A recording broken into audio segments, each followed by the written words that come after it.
ଚନ୍ଦ୍ରଗ୍ରହଣ ଦେଖିବାକୁ ବାହାରିଥିଲୁ କିନ୍ତୁ ଆକାଶରେ କିଛି ଦିଶିଲାନି। ସାଙ୍ଗମାନେ ମୁଁ ଯମୁନା କହୁଛି। ଆଜି ସକାଳେ ମୁଁ ଜଲ୍ଦି ଉଠି ପ୍ରଥମେ ଦିଶାକୁ ପାଠ ପଢେଇ ଦେଇକି ତାପରେ ମୁଁ ପରିବା କାଟିତେ ଲାଗିଗଲି। ଘରର ଛୋଟ ଛୋଟ କାମ କରୁଥିବା ବେଳେ ମନରେ ଅଲଗା ଶାନ୍ତି ଲାଗୁଥିଲା। ଏବେ ମୁଁ ରୋଷେଇ କରୁଥିବା ସମୟରେ ଆପଣଙ୍କୁ ଗୋଟେ ମଜା କଥା କହିବି।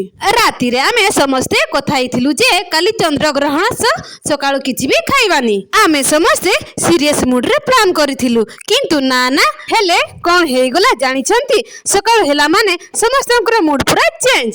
ସ୍ୱାମୀ ମତେ କହିଲେ ଶୁଖିଲା ମୁଖିଲା ଖାଇହେବନି, ଆମକୁ ଭାତ ଦରକାର, ନହେଲେ ପେଟ ହଜମ ହେବନି। ମୁଁ ହସି ହସି କହିଲେ ହଉ ଠିକ ଅଛି, ଯେମିତି ଆପଣ କହୁଛନ୍ତି ସେମିତି ହେବ। ତ କଥା କହିବି ସାଙ୍ଗମାନେ, ମୁଁ ବି ଶୁଖିଲା ମୁଖିଲା ଖାଇପାରିବିନି ରେ। ପେଟ ଫୁଲ ଖାଇଲା ପରେ ସନ୍ଧ୍ୟା ବେଳେ ଆମେ ବାହାରକୁ ବାହାରିଥିଲୁ ଚନ୍ଦ୍ରଗ୍ରହଣ ଦେଖିବା ପାଇଁ। ମନରେ ଅଲଗା ଏକ୍ସାଇଟମେଣ୍ଟ ଥିଲା, ହେଲେ କଣ ହବ, ଆକାଶରେ ମେଘ ଢାକା ଥିଲା ବୋଲି କିଛି ବି ଦିଶୁନଥିଲା। ତୁ ଯାହା ବି ହେଉନା କାହିଁକି ସବୁଦିନ କିଛି ନା କିଛି ଶିଖିବାକୁ ମିଳିଯାଏ। ଆଜି ବୁଝିପାରିଲ ଯେ ସବୁ କିଛି ଦେଖିବା ପାଇଁ ସମୟ ଠିକ ଥିବା ଦରକାର। ସାଙ୍ଗମାନେ ଆପଣ ମାନେ ଚନ୍ଦ୍ରଗ୍ରହଣ ଦେଖିପାରିଲେ କି? କମେଣ୍ଟ କରି ନିଶ୍ଚୟ ଜଣେଇବେ। ମୁଁ ଏଇଠି ରହୁଛି। ଧନ୍ୟବାଦ ସାଙ୍ଗମାନେ, ଜୟ ଜଗନ୍ନାଥ, ବାଏ ବାଏ।